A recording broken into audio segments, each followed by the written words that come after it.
Hi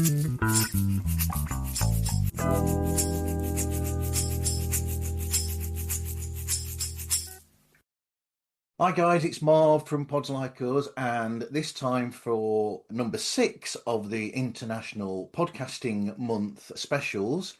I'm chatting with I'll be honest here, this is my editor. I credit him at the end of every one of the video versions of the episodes. This is Scoob, DJ Scoob from the Undiscovered Entrepreneur. Hey Scoob, how are you doing? Hey, Marv, it's so great to see you. Yeah, there you go. You've been practicing, haven't you? I've been Yeah. trying.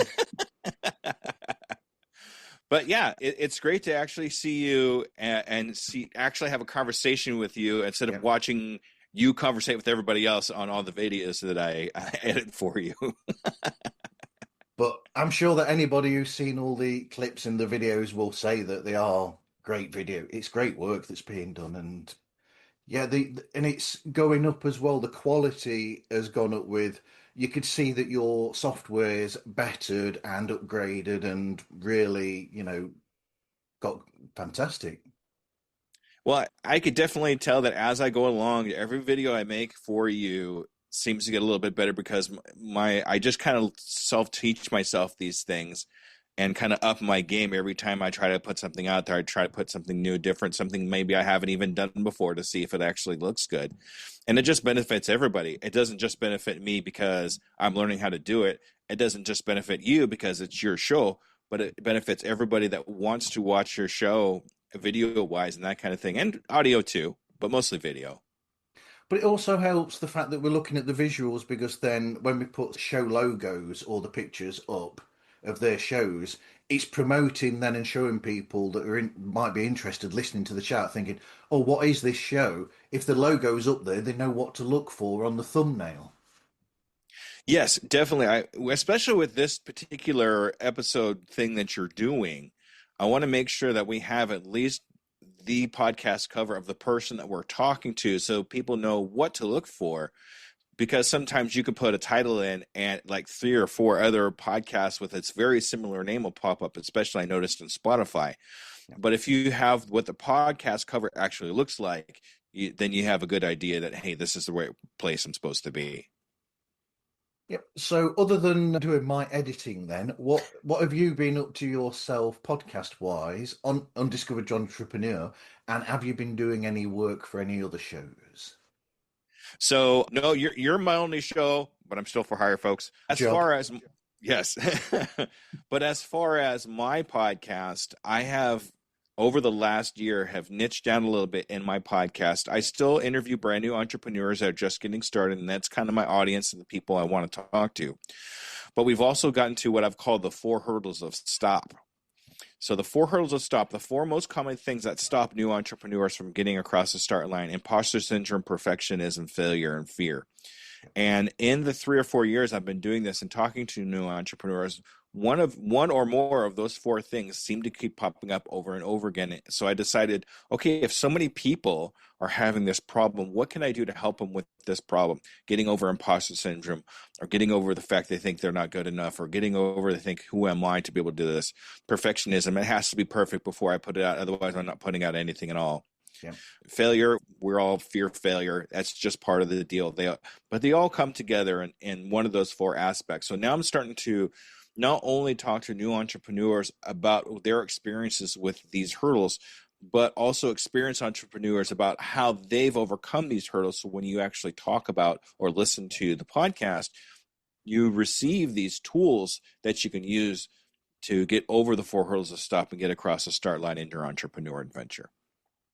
You know, that fear that you talk about there, if I look at that as, you know yourself that I am, or, I've done the music business back in the day.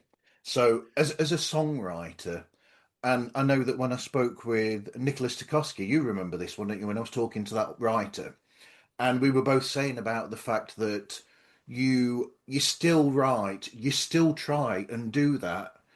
And then once you've got that idea down, even though you think that it's not 100% right, once you've got that idea down there, anyway, or the initial spark of it, then you can go back to it and you can smarten it up, you can polish it up. But so long as you've got that gem of an idea there in the first place, and then you can, like I said, you can clean it up from there. I think that is a good way to go in some ways. So there's a very big difference between being perfectionism and achieving perfection. Yeah. So especially as a singer-songwriter yourself, you're trying to establish perfection. But and you try it out, you have other people listen to it, take their feedback and change it, and then put something out there eventually. Where perfectionism, you're basically not putting anything out there and you're hiding behind perfectionism, and it's starting to cause procrastination, and you're not putting anything out there at all. And that's the biggest difference between the two. You still want to strive for perfection, but don't let it cross over into perfectionism and where you're not putting out anything at all. Yeah. There's a certain level where you get to and you say that is the level that is there. You've almost in some ways got to decide at some point that that you can over polish something, you can over clean something, and you take away the sheen that's there of the great idea. That's the magic place to know and to understand where to actually say, right, that is the right level to be at. Exactly. Exactly. And I'd love to go into even further, but I know this is only a 10-minute episode, so Yeah, I could do this all day, Marv, you know. I do. What have people got to? Have you got anything for people to look forward to coming up soon from Undiscovered Entrepreneur? Yes. So if you follow me on my social medias, you can find them all on stand.store/Scoob. That's SKOOB, so I don't get in trouble with Warner Brothers. Starting in November, I'm going to be doing a 60-day straight live. I'm going to be taking just a minute or 2 minutes a day and just going live and just saying something really quick. And that's going to turn into a reel and kind of go from there. But every day, I'm going to touch on a certain subject of one of the four hurdles to stop: imposter syndrome, perfectionism, failure, and fear, and give you little tidbits of information of what I do to get over these particular hurdles and some tools and stuff that you can use. So that's something I'm looking forward to. I am going to PodFest this year.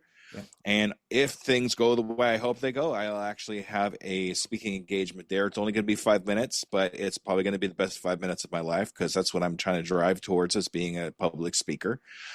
And just more great episodes of what I'm doing here, and also my business conversations with Pi, which is that's been going on for about a year now. Now, we could go on for a while about pie.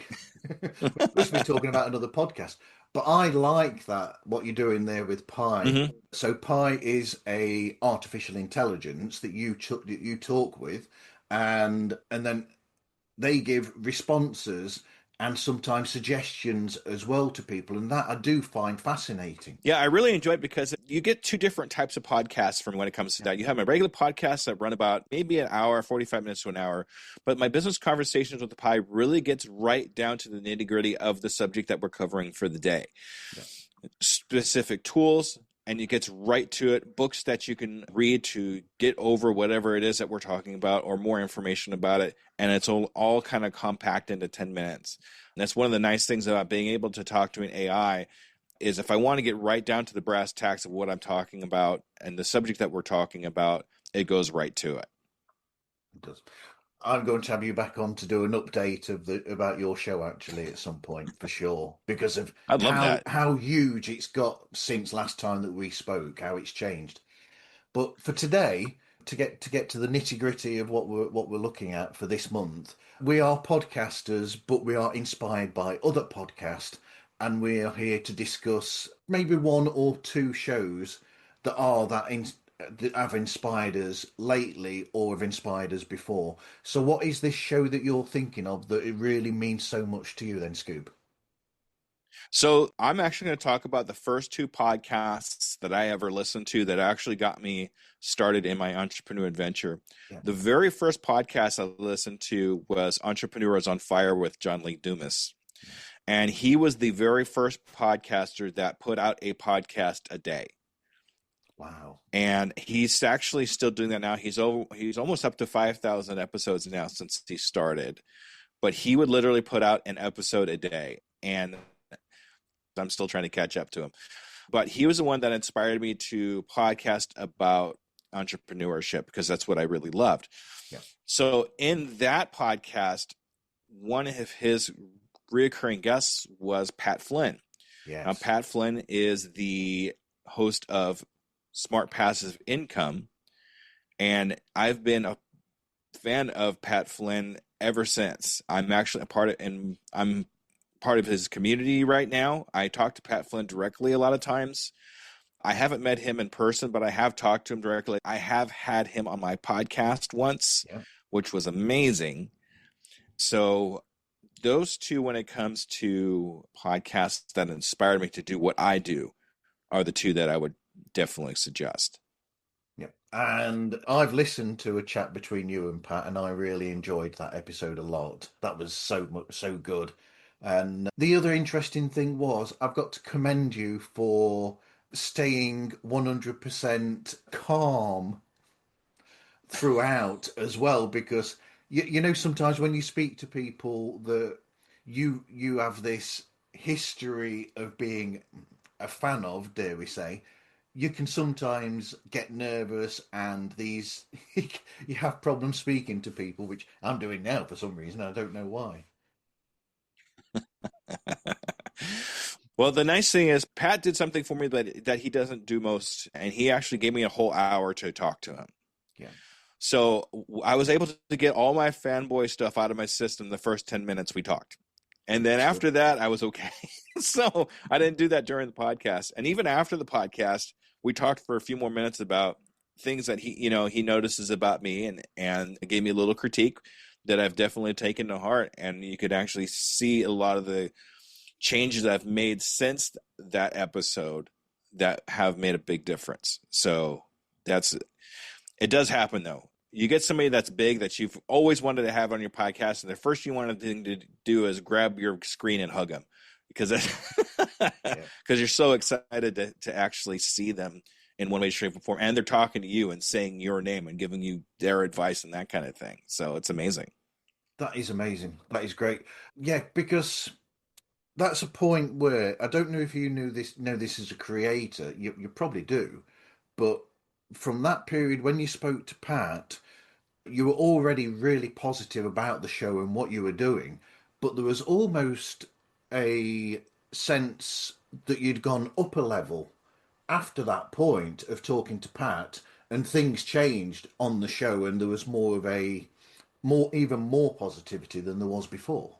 I definitely took a new level of energy with me Yeah. after talking to Pat, because first of all, he talked to me, and that was one of my main goals for 3 years of me doing my podcast. Ultimately was to get Pat on my podcast. I've interviewed his friends, I've interviewed people that knew Pat, and it was just kind of coming together. And then he put out a new book called Lean Learning, and a very, very large section of that book covers the same things that I cover in my podcast. So it was definitely a match made in heaven to be able to have him come on. But everything after that, after talking to Pat, was just new levels of energy, new levels of hope. I must be doing something right because even Pat's talking to me now. So it just kind of gave me that next push that I needed to get to the new levels that I was able to reach. Yeah.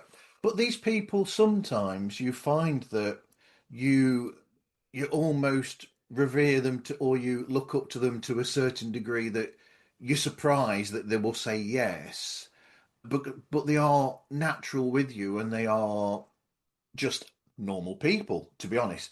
I mean, I took too long to organise my chat with Todd Cochran, and we both know what happened there. I was supposed to talk with Todd, and unfortunately, he passed away. But there's a lesson in that, isn't there, where just approach these people, and they will be. You're either going to get one of two answers, to be honest. And more common than not in the world of podcasting, it's a yes, and you get surprised. Yeah, you can't let these people that are bigger or have more followers or anything like that stop you from at least asking the question, will you be on my podcast? Yeah. they're still human. They're still people. I mean, it doesn't, sometimes they want you to treat them as a normal person because nobody treats them like a normal person. I've learned that a lot in the city that I live at because there's a lot of big names that come through here where I'm at. And they just want to be treated like a normal person. They're so used to having people fanboy or autograph or whatever. They'd like to just be talked to like a normal person. So don't be afraid to talk to them like a normal person because they are. We're all humans in this crazy world. So let's treat each other like it. Yep. And these shows that Scoob has mentioned, as well as his own show, if you are looking at going into the world of entrepreneurship, I think they are perfect places to get ideas from and then use those ideas to push yourself that bit further to that step to actually going for it. And he's going to tell you now what that famous saying from his son is that he carries around with him every day.